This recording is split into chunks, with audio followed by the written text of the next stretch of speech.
time you come into court, there's an application to change the interim order set by the referee, and I believe Your Honor has made clear that the procedure would have been to go forward with the forensics and hope that the issue is resolved that way.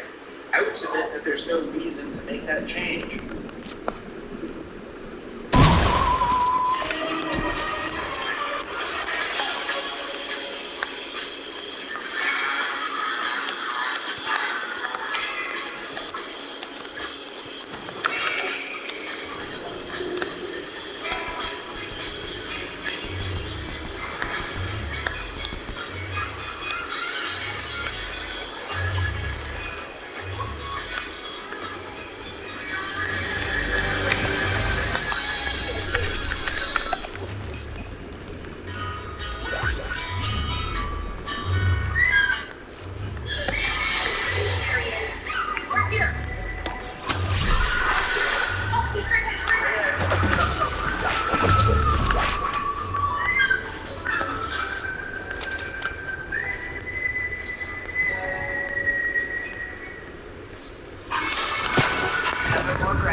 But the mother's lawyer was wrong. It was obvious that she just wanted to have the court rubber stamp the mother from primary custody as long as possible. There was a reason to make that change. That reason is the law, which states both parents have equal rights to their child, and the best interests of the child will determine if one parent should be the primary controlling parent. And there still had never been any discussion at all about the best interests of our son. And my lawyer replied with, "My client has asked for more time on every court date and will continue to ask for more time. We're seeking a certain level of fairness that has been absent."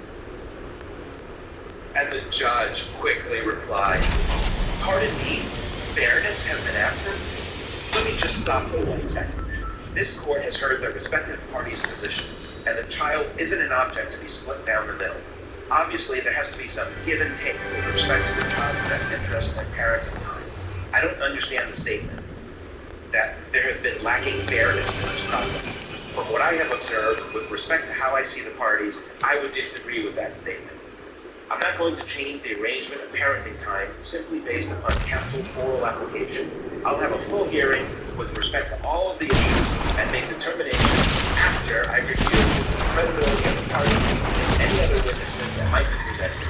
So if there's no agreement with respect to changing this access schedule, I'm not going to do it absent a hearing." Do you guys notice what I noticed?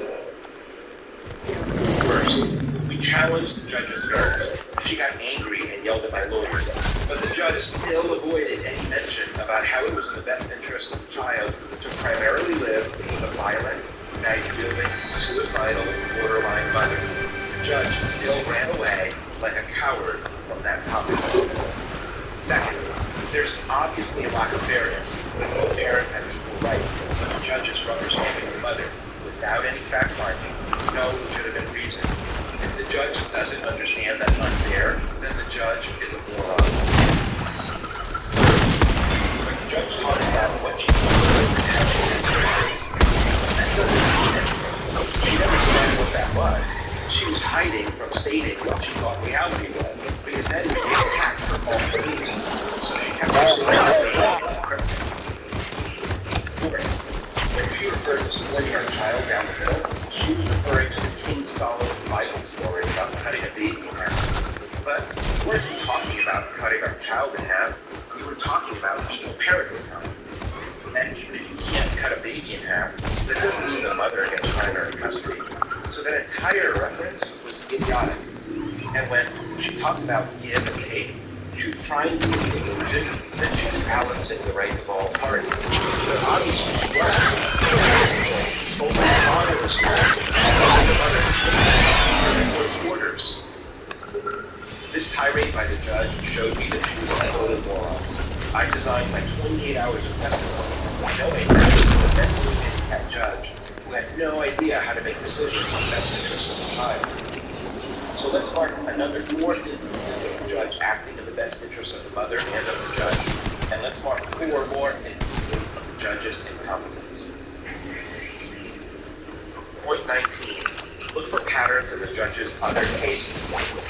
When I sat in the courtroom the first 6 months, I didn't just focus on my case. I listened to about 30 appearances of other parents. 30 and 100%, not 90%, but 100% of those cases, it was the mother that custody of the children. That signaled to me that this judge only rules in favor of mothers. I can possibly believe maybe 60% of these moms could have truly been a better parent, but 100% is not even close to credible. So, for demonstrating a pattern of gender bias in her overall caseload, let's mark another example of the judge acting in the best interests of the mother and of the judge. And let's mark one more example of the judge's incompetence. Point 20. Always siding with mom and demoralizing the father. If you look at each judge I encountered, you see a pattern that every decision was in the best interests of the mother, never of the father and not of the child. It seemed like every family court practitioner had a default starting point, that any time an issue arose, they would decide that one issue in favor of the mother. After 10 appearances, you might have 10 decisions in favor of the mother and none in favor of the father or child. The judge is supposed to be like a neutral mediator, but no competent mediator would exclusively take the side of one party on every issue.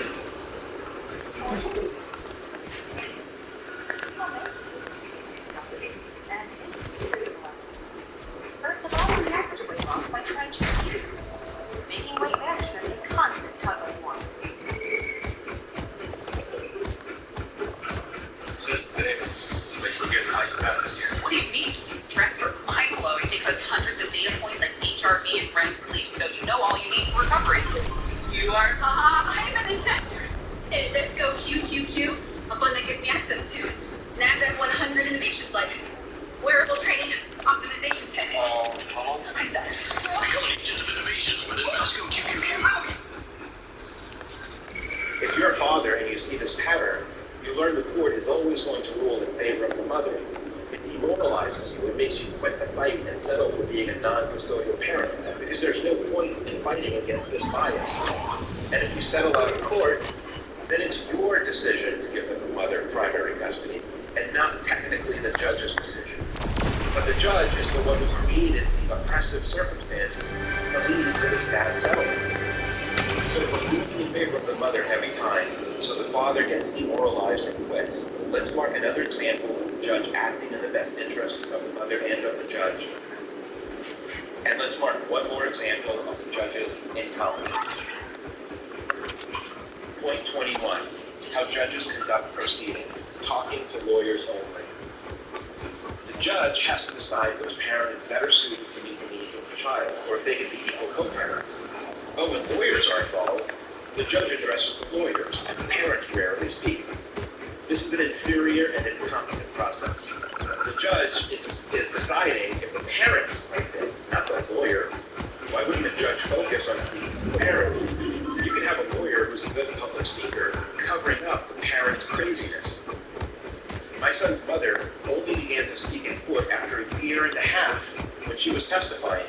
And only after that did people begin to realize she was crazy, and her stories of being a domestic violence victim didn't even make sense. But that was covered up for 2 years because the judge never spoke to her directly.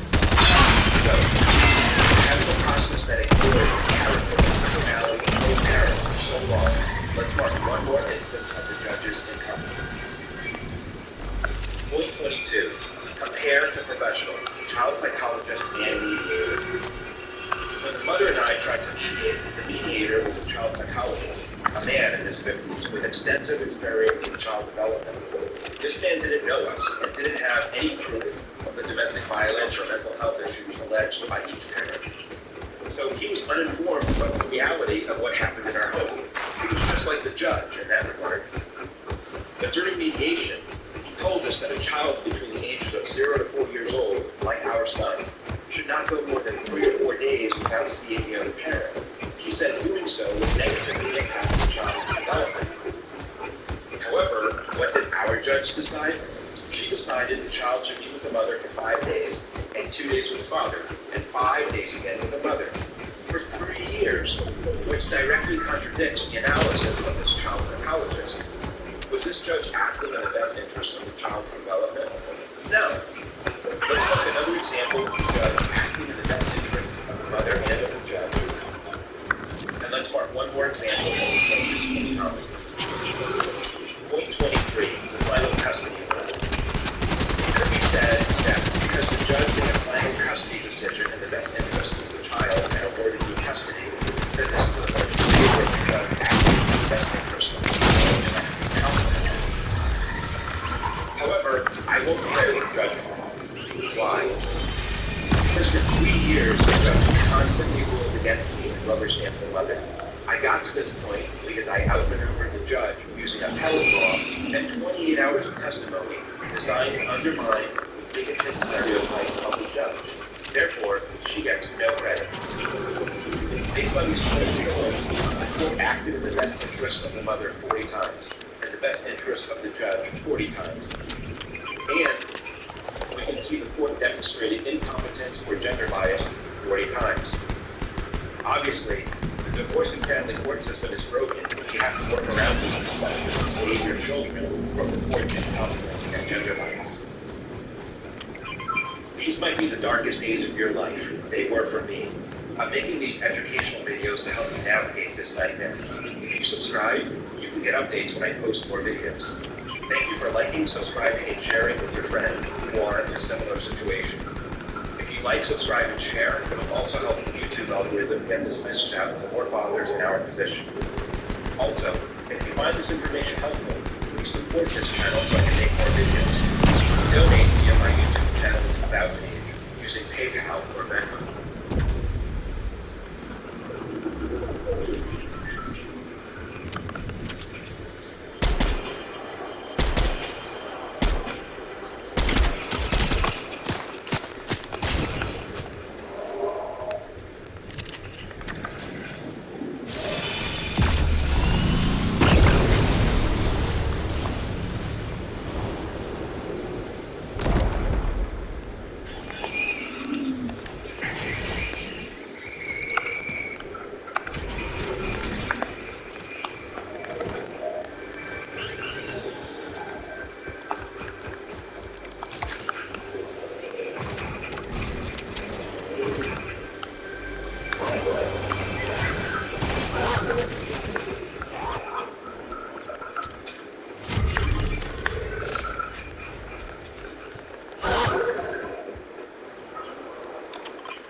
gun's reloaded. Oh, shit. How did they, damn, they ate that shit.